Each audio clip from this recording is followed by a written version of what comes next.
Hello. Hello. Your hair's all different. Oh, it's up on top of my head. Right. Too hot for hair. Way too hot for hair. It is hot, isn't it? Yeah.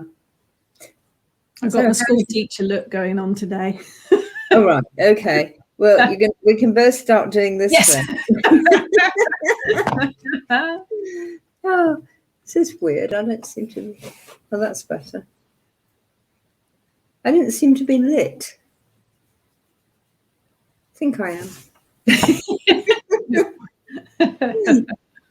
Who's that? There's a dark shadow on one half of my screen.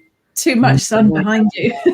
Too much sun coming in the window. Yeah, there is a lot, isn't there? It's nice. Yeah. So how are you doing then? Yeah, I must admit, I love the sun. I love working with sun magic. I don't really like the heat, if that makes sense. Yes, it does, because I like the sun, and I love waking up when the sun's just rising and all that kind of thing, and you get a beautiful sky and all that. But anything over 20 degrees and I start melting. Yep. I'm not one for sitting in it, I must admit. No, I don't know. You probably have to. I've got the garden organised so that my sitting places have got a nice shade umbrella. Yep. But it has to be for me because Paul likes it. But right. he grew up on what was then the Gold Coast in Accra. And so, used to it. 25 degrees, freezing.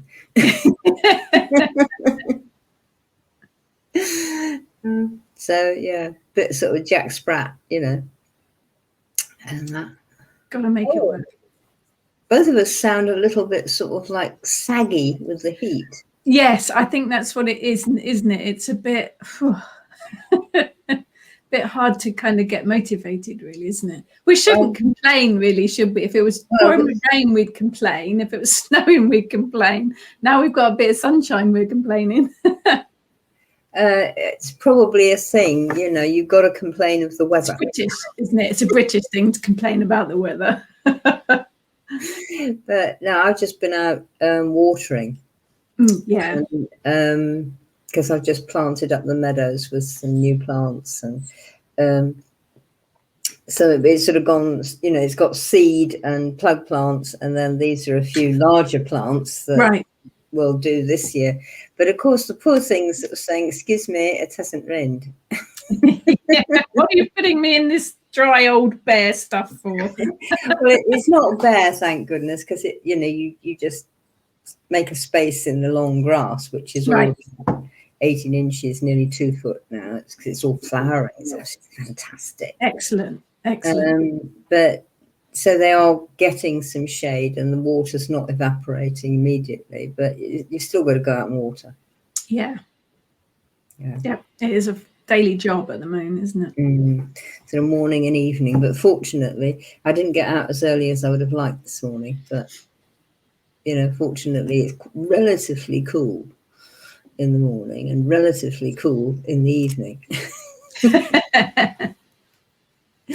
What are we going to talk about then? Well, we had a question a while back that we've not got round to because we've talked about lots of other things. We had a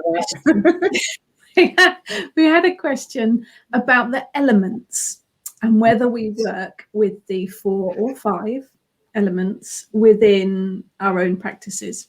And I guess as well, whether we associate them with the same things as well, because the elements are associated with compass directions, aren't they? But not everyone associates them with the same directions. No, it changes with cultures, doesn't it? What do you do? Well, my initial training was Wicca, so it is north as east, north as can't even speak today. North is earth, east is air, south is fire, and west is water. And that's from my basic Wiccan training. I did go on a shamanic course one weekend, and it was all changed around. And it did throw me, I must admit, because I'd spent so many years doing it the same way. Yeah. It really threw me to switch it around. Though I have changed it on occasion when we've done rituals down by the sea. We just included west as wherever the ocean, whatever side of the ocean was on, and based it from there. But yeah, generally that's what I stick with. Yeah. My training was the same, and I did use those compass points. I was taught those compass points, but more than those, I was taught, as you went on to say, soil, earth, air, fire, and water. And I did point to that myself to those on the compass points, but it doesn't quite always work. So if I'm like you, if I was by the sea, I probably would, have water there. My students have done, even though it isn't west. Yeah. I mean, my New York girls, it's east. Right. Yes. Because of where they're standing. Yeah. But they say, okay, this is, they'll ask and feel.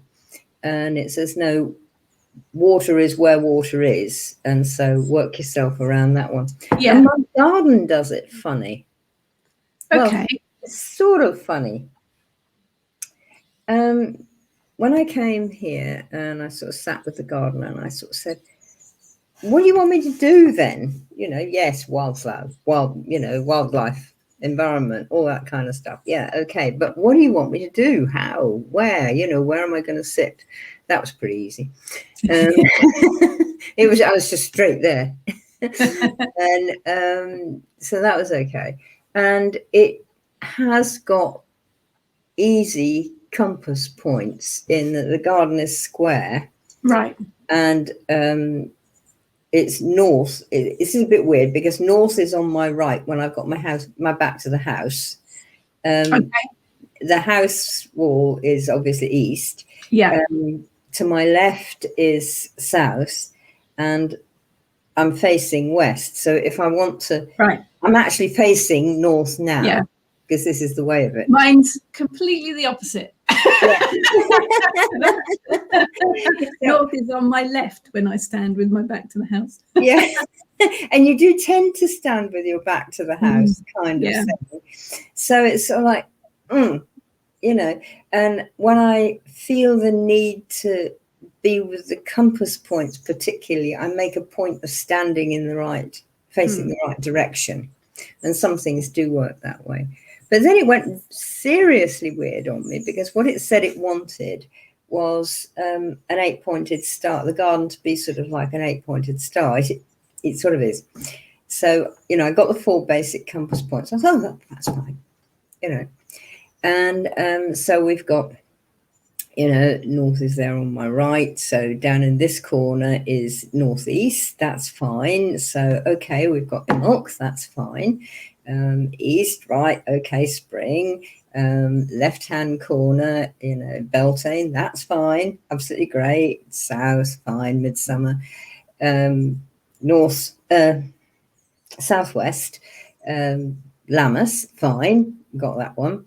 And then round to, which is actually where I sit, which is northeast corner, which is where the pond is. And it always said wanted to be. So that's absolutely fine.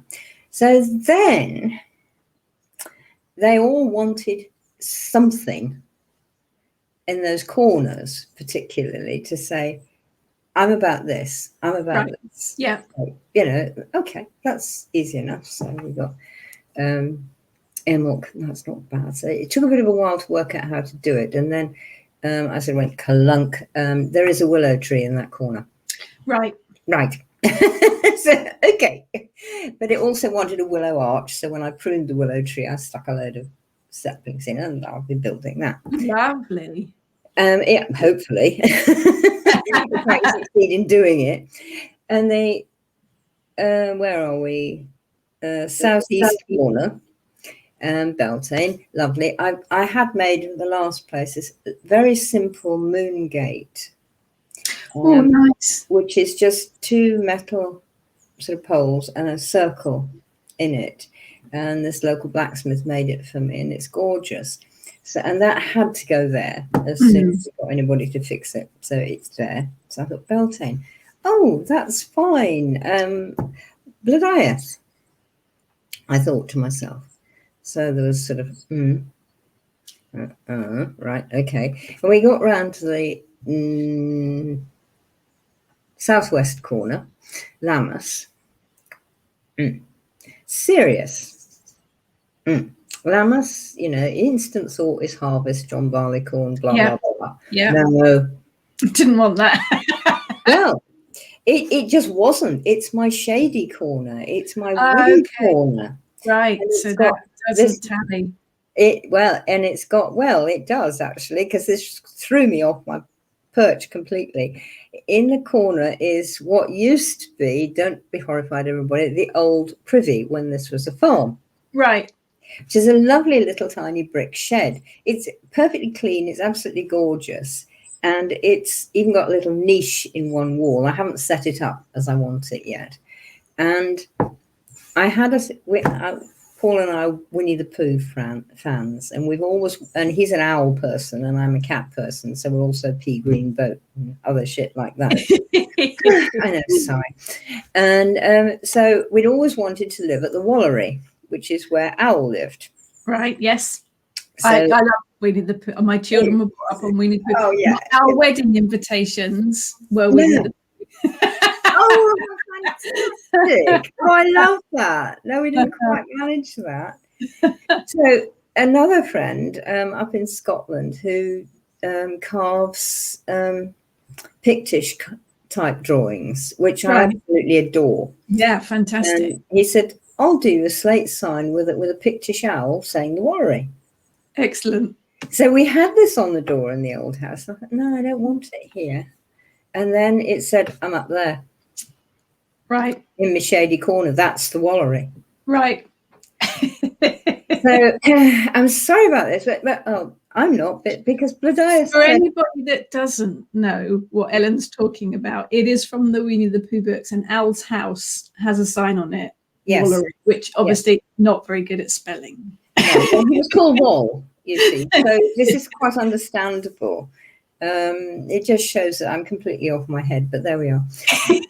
All the best people are. Exactly. So there we've got the owl corner. Right. In the southwest for Lammas. Excellent.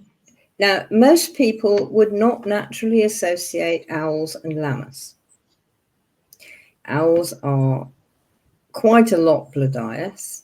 They have got other connections as well, but Blodeuwedd is the one most people know, the owl woman.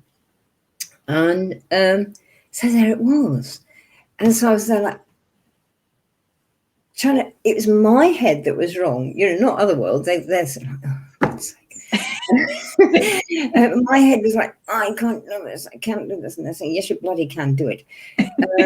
And so we did. So I thought, well, what then? Because the moon gate was fine, but it wasn't quite enough. So what is going there? Hair. Oh, okay. Yeah.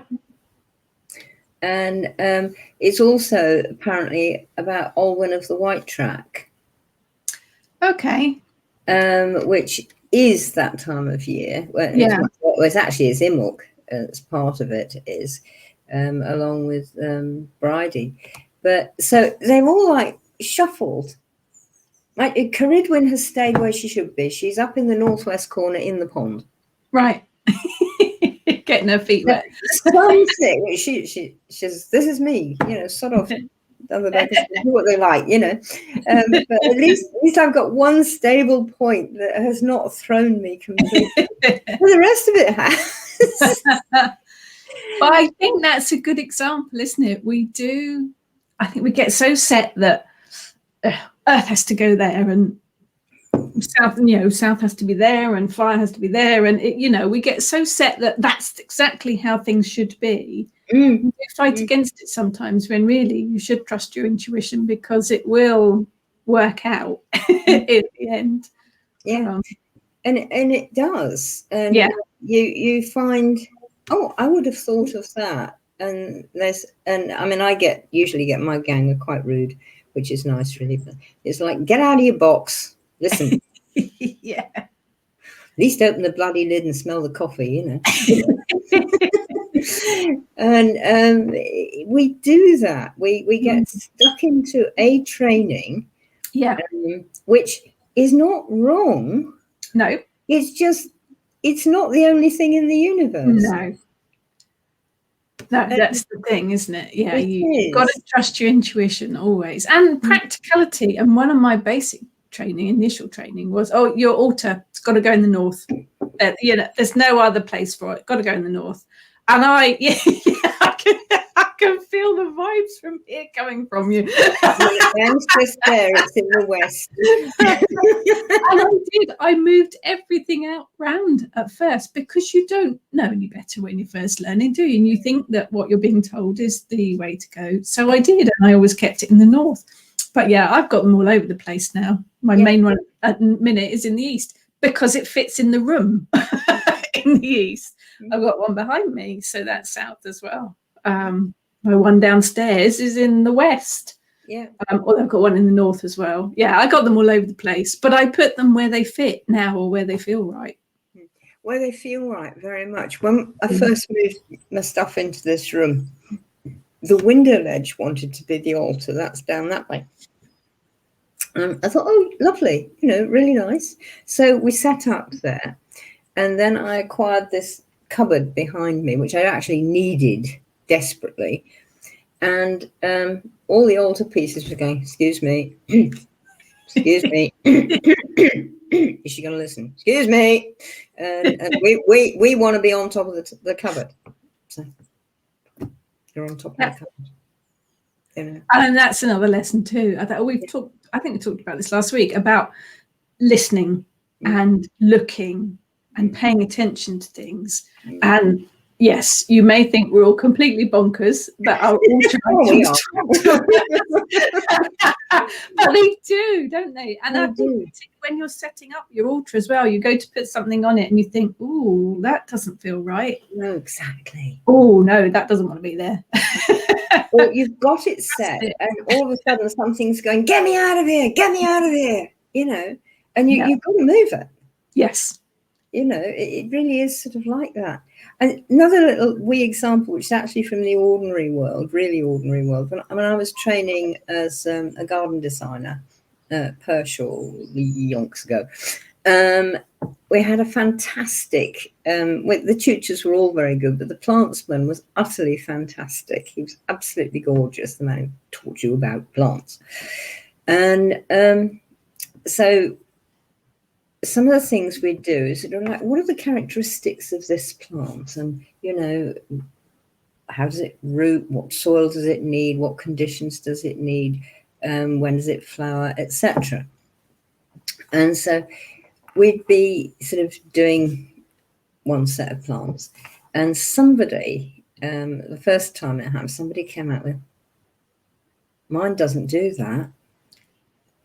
And he said, that's all right, the plant hasn't read the book.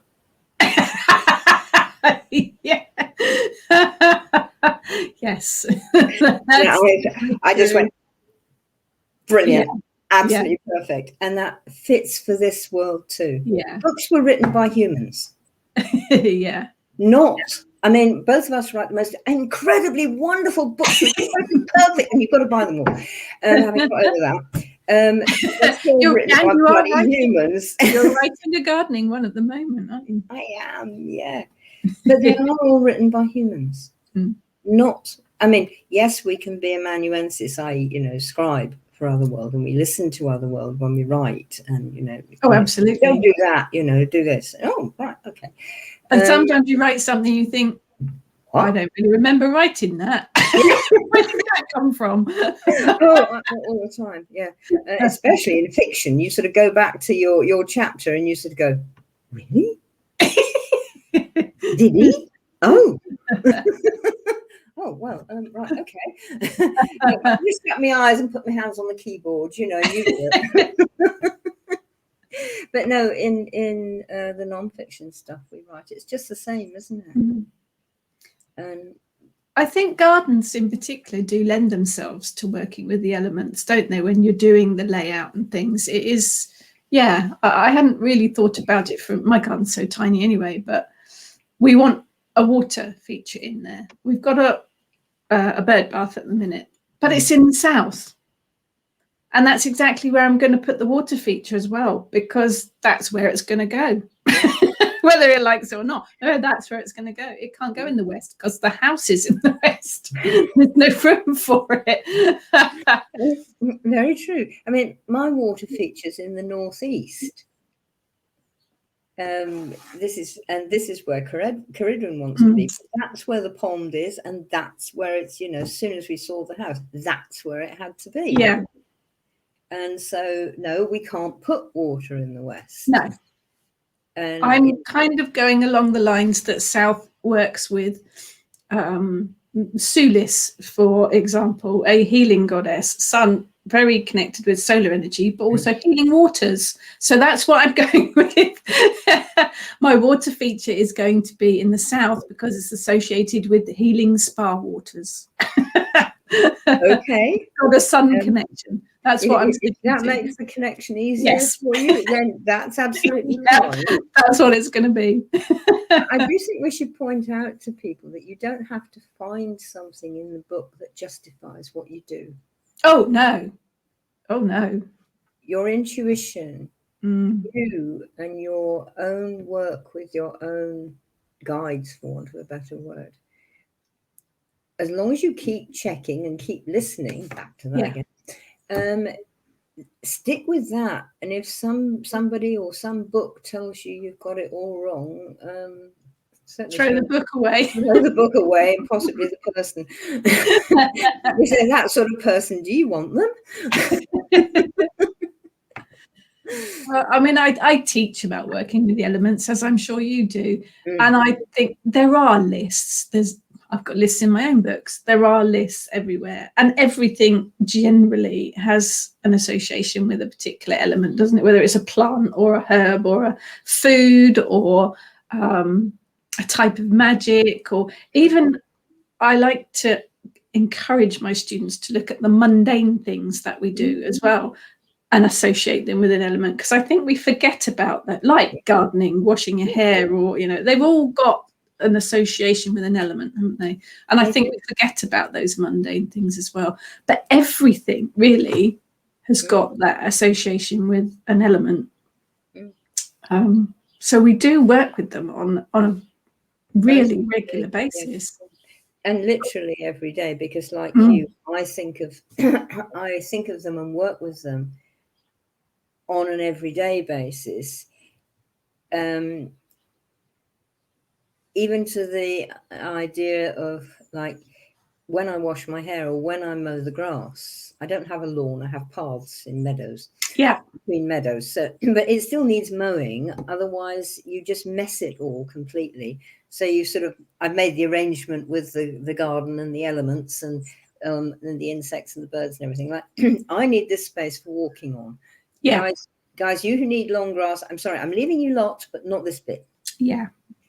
And that sort of really works. But another one that really screws people's heads up, you know, I teach this weirdo thing called biodynamics. Yes. I love that you call it a weirdo thing. Well, it is. And it's fantastic. And I've never known anything work as well as this does. So, you know. Totally. Well, it makes sense. And if you look it up and have a look at one of their previous talks, because you did go through it, didn't you, in one of the earlier talks? Yeah.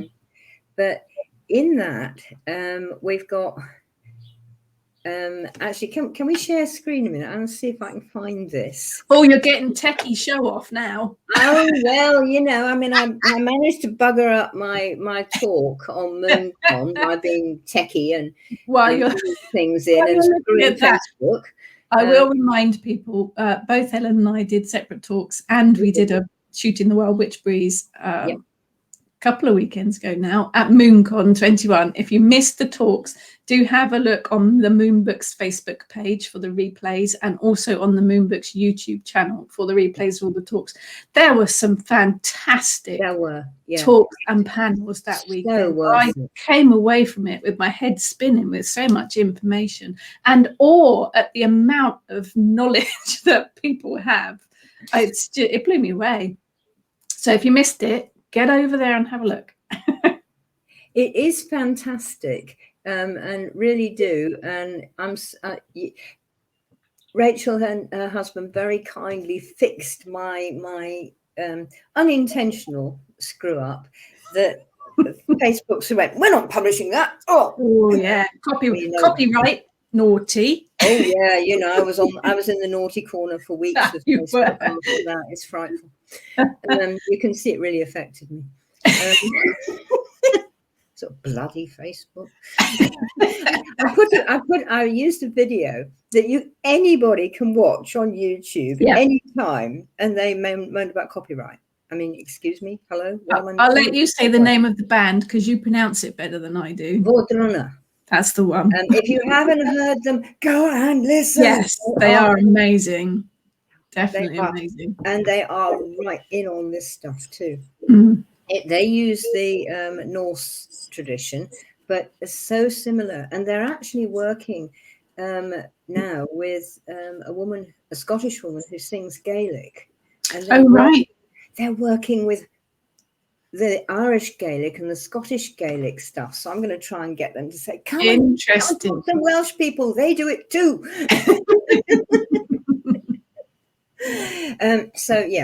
Aside from that.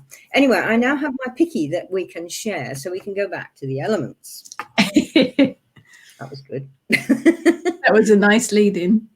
How do I, do you want me to do the share screen or you? Yeah, you'll have to do it from there first. Click the share screen button at the bottom. There I am. That's it. Okay. It's just a screen. And I want a window. And I want that one. And hopefully. There we go. We've got it. There she blows. No, she blows indeed. Terrifying book, that. Okay, so we have earth, air, fire, and water. Now, that's what we know, isn't it? But actually, all in the one plant. It's Mother Nature's a clever old being. This is one of the ways that we really, really, really do work. And you really notice things from this, that earth works with fire in this angle, yeah? And air and water really work together. And it brings it out so much. And there it all is in a plant. Yeah. You know, go out and look at your lettuce. Well, not quite yet, because hopefully your lettuce is not flowering and bolting. But any plant, look at it, and it does this, and it works with every element. It's so simple, isn't it? When you just look at it like that, it's so simple and straightforward. Yeah. And I do use this. I did this for the biodynamic book, but I use it all the time in teaching the elements. And it's not actually mine. It's actually my husband drew this. So it should have attribution, Paul. You know. In the I'm sure if you want to use it in your stuff, Rachel, I'm sure he wouldn't mind. So bless him. We have useful husbands, don't we? Well, we do, and but it is so simple. Yeah, when you start looking at it that way. Yeah. Instead of getting too hung up on the compass directions, I'll stop sharing it now. It will come back to us. But it's just a little thing that sort of helps or may help. Yes. I think we try to make things too complicated, don't we, with quite a lot of stuff, really. Well, life in general, probably. Yes. The elements are the basics, aren't they? We couldn't survive without them. They are what we need to live and to survive.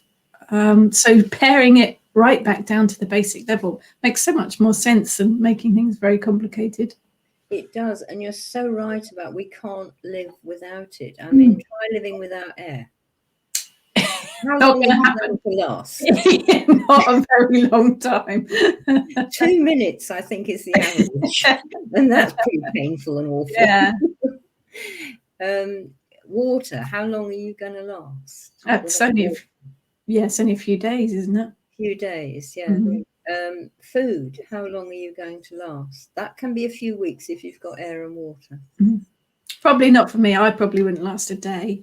Well, quite apart from that, but and fire, what are you going to do when it's freezing cold? Yeah. You're going to die. You're going to get hypothermia and die. Yep. So we cannot actually live without those. You can't, if you need to cook your food, which not everybody does, but if you do, you need fire for that too. And you may well need fire for making tools and things as well. Well, yeah, without fire, we would be back to the Stone Age, wouldn't we? And yeah, come on. Well, we wouldn't, because we got fire in the Stone Age. but no, I mean, we would not have metal because you cannot do metal without melting rocks, and you need a hell of a lot of fire for that. Don't try it in the wood burning stove. Speaking from experience there. I've got a lovely blacksmith friend who does the most incredible stuff. I think that is one of the most fascinating trades and skills, and so full of magic and history. And definitely a between the worlds job. If anything, is so much magic attached to it. And he knows it too. He makes the most beautiful knives and axes and other implements and decoratives. I haven't got them on today, but he's made earrings for me and all sorts of stuff. And he normally uses gas for his fire because it gets hot very quickly and it's very controllable and all this kind of thing.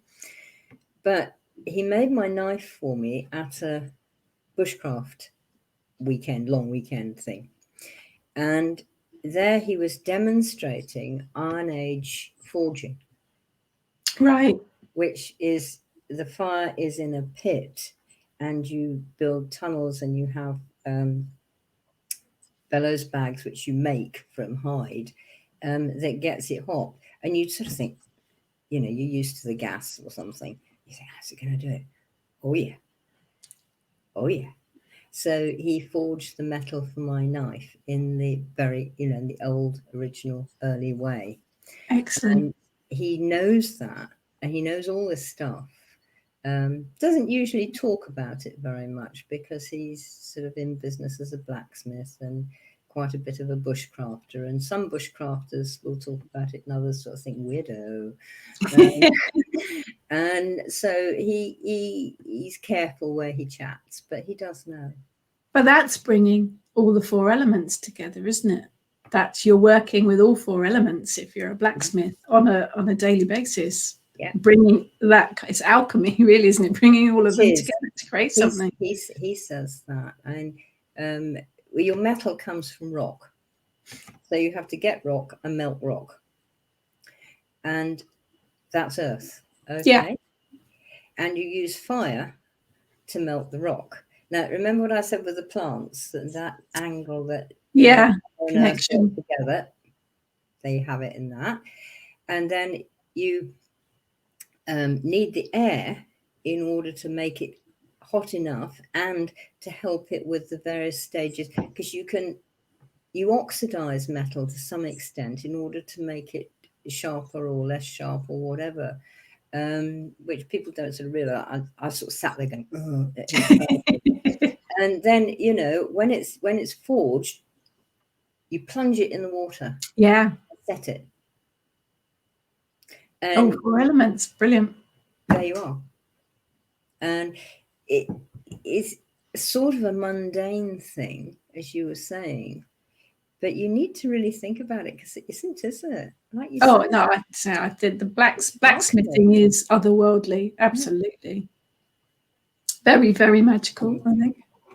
And not funnily enough, but interestingly, some of our songs about the god and the goddess are about the blacksmiths. Mm. There's Yes. one called The Coal Blacksmith. And a lot of people take it as a sort of rape song because he chases her. Mind you, it does start off with he sort of says, "Way, I really fancy you," kind of stuff. And so she goes, "Really? Keep up with me then."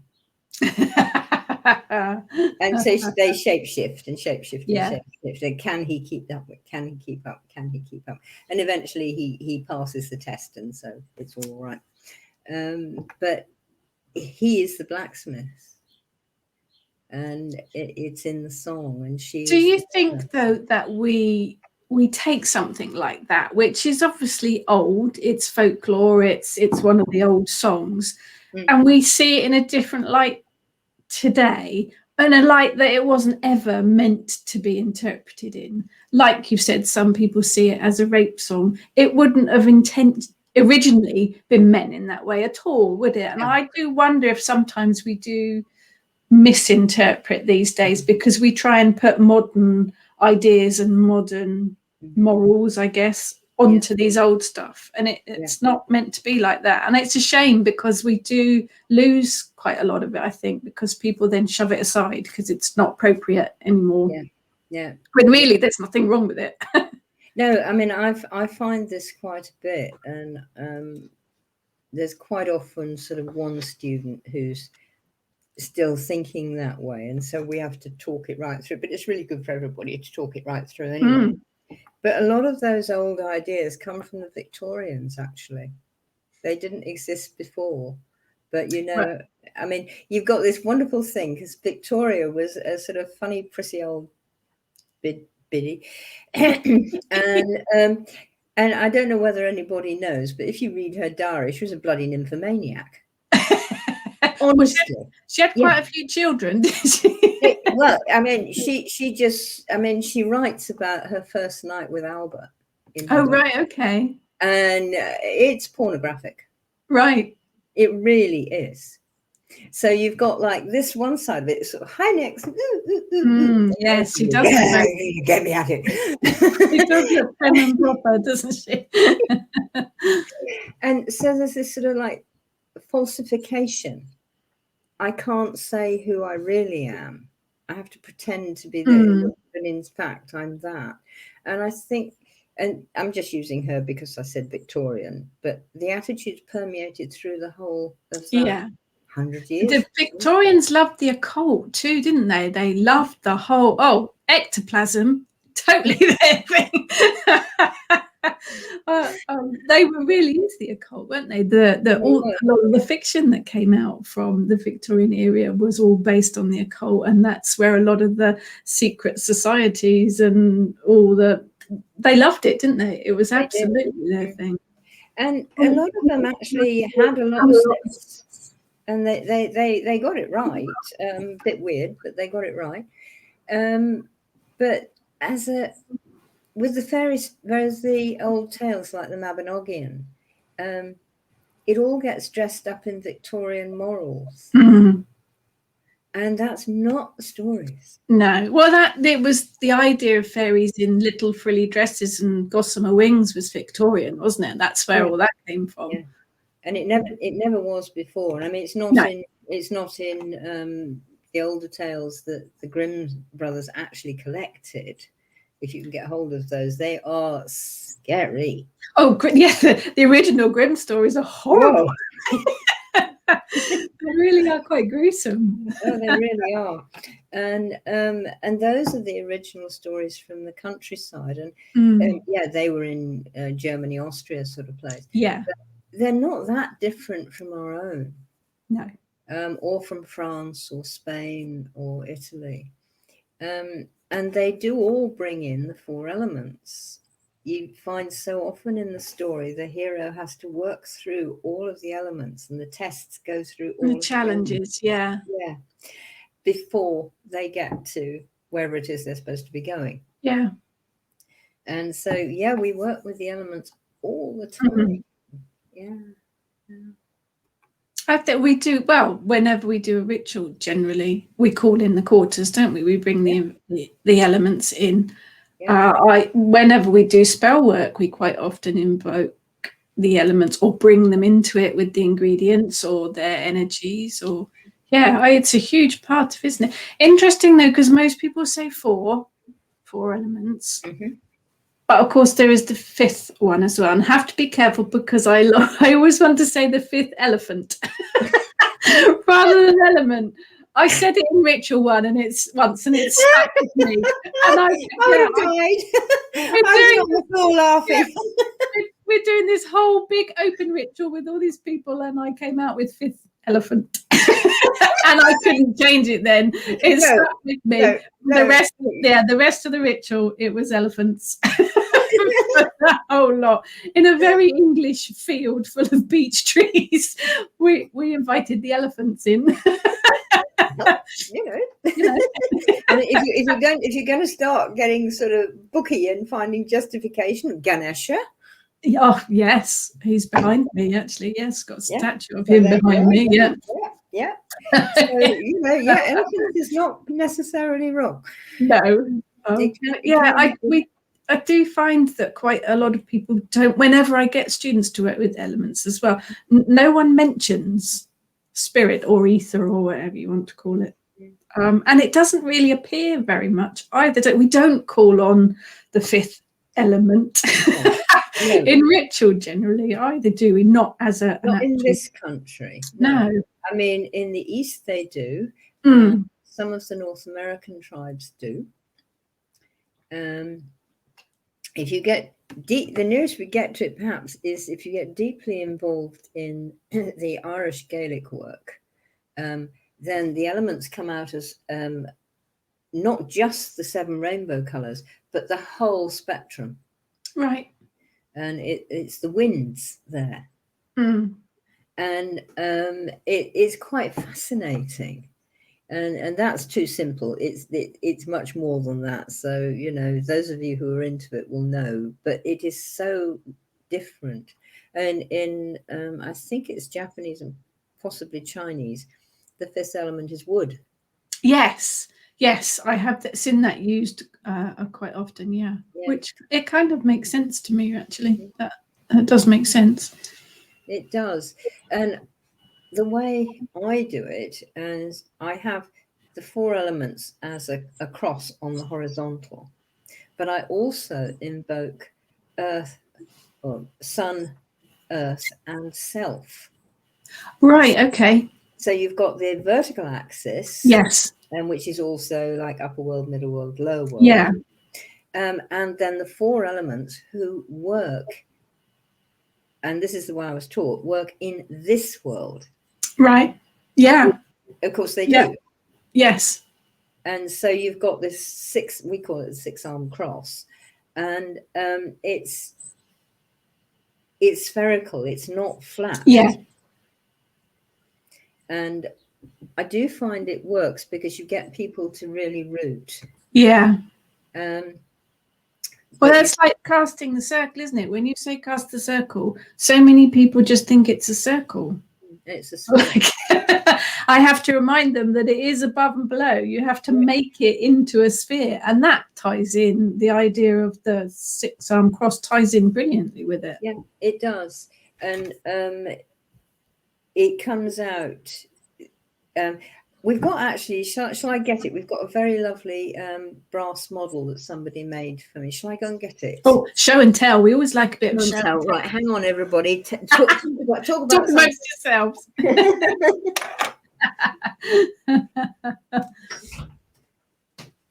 I will remind you just while Ellen's gone to hop on over to the Moonbooks Facebook page and or the YouTube channel. We had such a good response from everybody. It was an absolute pleasure to be a part of it. And there is a huge amount of information and some very, very talented speakers, and it's all for free. And you can watch the replays at any time. So do hop on over there. Oh, I like that. Hang on, let me hold it up. That looks like something that should be sitting on Da Vinci's desk. Well, Possibly, yeah. Let's tilt it a little bit so that you get the idea again. So you've got the cross of the 4 elements there, and the vertical axis that holds them together, and then the circles that join them. It is very Da Vinci, isn't it, really? Let me get myself out of the way. Let's try that way. You've got the white against it. I think it is. better. You've got the Celtic solar cross, haven't you? Absolutely, yeah. Horizontal and vertical. Yeah, brilliant. Yeah, you've got the whole thing in there. And the person who made this had also got this, because you've got 1, 2, 3 directions, 4, 5, 6, 7. Does that remind you of anything? Yes. And to make it really the point, he put it on a plinth. Can I get this right? Am I doing? Yeah, you can just about see it. It's on 7 steps. Oh, so much magic now. I but mean, of course, I think I was great. Numerology is something that you do as well, isn't it? That makes my head explode just thinking about numerology. Yeah, I don't do it much like anybody else, of course. I wouldn't expect you to. No, I'm sorry about this. But my teacher was brilliant. I have got your book, actually, your numerology book. I learnt the number side of it from her. And then when I was doing the transpersonal psychology training, I found so much of what we were being taught, because I don't know what it's like now, but when I did it with Ian Gordon Brown and Barbara Summers, without mentioning spirit at all, spirit was always there. Right. And so I found that what they were talking about with archetypes, say, for want of a better word, fitted so well with the numerology. And so I started working with this, and I did it professionally for 10 years. And people would come to me or write to me or whatever. And it does. And it makes sense that the person can understand that it's not just like, do you remember the plant hasn't read the book? It's not like that. It's not like, I'm a 7, therefore I should be a. Right. I should be a. Yeah. I'm a 7, so, well, there's this and this. Yeah, actually, if I did that, that works. That makes sense, yeah. They can absorb it and grow and change for themselves. So that's the way I do it. And the book does actually, if you want to learn it, you can do your own from the book and learn. There's a hell of a lot more than is in the book. Yeah. But that's all experience, and I don't know that I want to write the sort of tome that thick on it. Bored. But yeah, it does. And again, they all work with the elements, but there isn't a set thing of 7 isn't Earth or something. Right. Yeah. All the time. But how it works with that is that each number has an earth aspect, an air aspect, a fire aspect, and a water aspect. And so you start to go, I'm in a fire day today. That's sort of working. I'm really in a water day today. And you start to learn to feel yourself. Yeah. And I'm much more interested in people, here's some tools. Now find your way. Yeah. And you do that too, don't you? Well, yeah, you don't. I think any good teacher would. You don't want to tell people this is how to do it. You want to sort of say, well, how would you do it? Try that, push. A little nudge. Work it out how you would do it. Indeed. You learn more that way, I think, don't you? You do. And there has to be a little bit of structure in there, because I'm thinking of painting, for instance. And there you are with your watercolors, and you mix them with oil. What happens? Oh, you can, but you know, what happens? It's messy. And it's messy anyway. And if you put too much water in, what happens? If you use the paint straight, what happens? Yeah. So there's like, here's your tools. Now learn to use them. Yes. And that's the basic structure that I do with everybody. And then on the advanced course, we take it a lot further with play with this, put those two together, and you go, oh, go on, do it, see what happens. No, you probably won't blow up. It's all right. Probably not. I always say probably. Yeah. I am not risking saying never. There's a little disclaimer in the small print. Yeah. You sort of think, if you blow yourself up, just go back to atoms. I don't want the paperwork.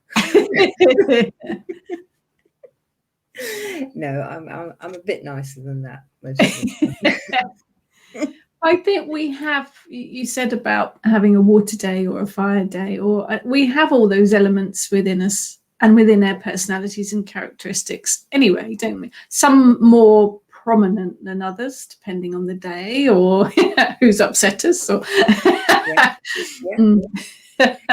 and that's fine too. You don't have to have them all. And something else which I teach a lot, you know, we think of balance and we think this. But actually, that's just as balanced. Yeah. So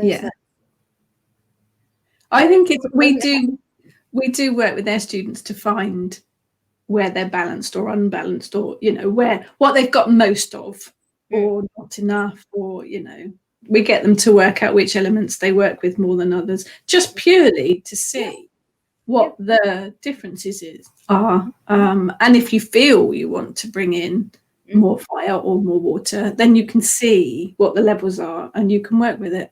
Indeed. And it is important that and because, as you say, it does change with every day. So you can't just say, oh, I'm a Leo, so I'm a fire person, but I'm not only a fire person. You know, I have all of the others. At some days, I'm much more air or much more water or much more earth. And that sort of settles as well. And go back to that plant drawing I put up. You know, over in the Northern Hemisphere, be specific. In the Northern Hemisphere, over winter, plants work mostly with their roots. They're underground, aren't they? It's not necessarily a clever idea in January in a frost. No. And plants do actually know this. So they work with the soil. And so they're very soily creatures, you know, earthy creatures at that time. And then spring comes along and they start putting up leaves. And leaves are absolutely, they're like our bodies. They're 70 or 80% water. Yeah.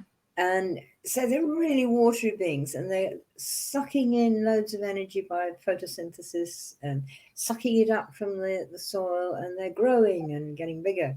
And then, you know, there's enough sun, so they go, way, I can flower. And poof, they flower. And then, oh, right, now I've got enough juice in me to make it. And now I can go back to sleep again and mend myself over the winter. Yeah. So at times a plant isn't a watery thing all the time. It depends. No. And we're just the same. Yeah. Yeah, I like to hibernate in the winter. I do, yeah, because I love the fire. And I love snow though, and I will go out in snow. I like the idea of snow. We don't get it a lot down here because we're right by the ocean, but we're not really equipped to deal with it in the UK. So from a practical point of view, I don't like snow because one little snowflake and the whole country seems to grind to a halt. I know, and you sort of think, really? But I mean, I don't mind it up here so much because we did actually get it this year, which was great. But most of the people who always live here are sort of prepared for it. Yeah. Okay. Yeah. you know, you probably won't be able to catch the train because, you know, there was a leaf on the line or whatever it was. But most of us are competent to get our car out, or if Yeah. our car won't do it, we've got a mate down the road who's got a 4-wheel driving. We say, Yeah. help, I need some milk. Yeah. So we work with it, but I can actually just go out and walk in it. Mm. And that is just like, Yes, there's something very special, isn't it? Freshly laid snow. It's that silence, isn't yes. it, that you get, I think, that there's something very special about it. But I like air seasons. I like do. the changing of the seasons. I'm not sure I would be comfortable living somewhere where the seasons don't change. I'm sure they're different to how they were when I was a kid. Yes, they don't seem quite as defined, maybe, as they used to be. Maybe I'm just getting old, I don't know. No, but I do like the changing of the seasons. I mean, if you garden or if you watch wildlife, you know they're not. Yeah. Because of the different things that the garden and the plants do and the trees and the things that the animals and the birds do. No, they've changed. Or even this year, we're looking at pictures from our garden last year, because good old Facebook throws up the memories, isn't it? We are probably 3 weeks behind where we were last year, weather-wise and with the plants' growth and everything. Yeah, most people in this country are. I mean, the only reason you probably wouldn't be is if you've got a polytunnel or something. Yeah. But no, we are behind. I mean, I had hawthorn. The hedges were full of hawthorn at the beginning of June. No, it's supposed to be May. Does it not know? Well, it knows, but it's sort of saying you screwed the atmosphere and the planet up. You know, I'm just adapting to what you've done, guys. Yeah. So it isn't that the seasons don't know; it's that we've messed it. And I think that's a whole other talk, obviously. But I think it is about that. For me, is why it's important to watch and connect with nature, rather than the dates on the calendar. Or the set dates of the Sabbats or any of the celebrations, or forget the calendar, watch Mother Nature and see what she's doing. And make sure that you do celebrate her as she does things. Yeah. Because, you know, like you like to be noticed, so does nature. Yeah. Oh, yeah. I mean, you've only got to look at just a single flower and think how amazing it is that Mother Nature just created that. And if you get used to doing it, you will feel a thank you come back. Oh, yeah. Connecting with plant spirits is an amazing experience. I look out the window. We've got a lot of oak trees around us, and when they were first opening their buds of leaves, and that colour that you get, and against the black branches, and it's just so beautiful. And I sort of hang up my bedroom window saying, guys, this is a fantastic show, thank you. Yeah, round of applause. Well, I didn't even do that. I was just sort of like, yeah, I'm gobsmacked as usual. Great. But you feel the thanks coming back. I'm glad to be noticed. I'm glad at least one human is noticing me. Yeah. And I think that's terribly important. Our garden is full of roses at the moment. The roses are just breathtaking at the minute. And I mean, we only have a tiny little square, but I think we've got about 20 different roses. Wonderful. And the scent must be stunning. Oh, yeah. And the bees. It's deafening. And you go out there and I'm sure they're saying, get out of the way. Yes. They seem to get really cross that you're actually daring to walk through your own garden because you're in their way. But yeah, the roses at the moment are just spectacular. They are. I mean, ours are here. They're really, really lovely. Some of them are still coming on. There's one big bush or two big bushes out the front there. And they are just totally covered. And I'm going to have to start climbing up and deadheading soon. Yes. But at the moment, it's just so stunning. Yeah. I'm leaving it alone. And then there's more out in the front garden there that is, you know, they will need deadheading. but otherwise they are just so gorgeous. And the scent, when I went round watering this morning, round the back, and I just sort of went to turn the hose pipe on and past the one of the, well, between two of the beds, and it was Yeah. you know, There's nothing like it, is it? It is amazing. it was absolutely superb. Which is, I think, a perfect way to end. So get out and look at nature. Wherever you are, even if you don't have a garden, find a park, find something to go and look at, and really, really take notice of it. She's working really hard, Mother Nature, to provide stuff for us to look at. So pay attention. And all of the stuff that we're looking at, like you were saying with the bees, is all helping us get something to eat. And it's all helping us, and through the green leaves, is all helping us get some oxygen to breathe. Yep. We wouldn't be here without the bees. So So, get out there and do it. And yes, do work with the elements. Whatever you're doing. We do, and you do too. Yeah. Okay then. Right. Take care. Good chat again. Lovely to speak with you. And I will see you in a couple of weeks. You will indeed. Take care then. Bye-bye.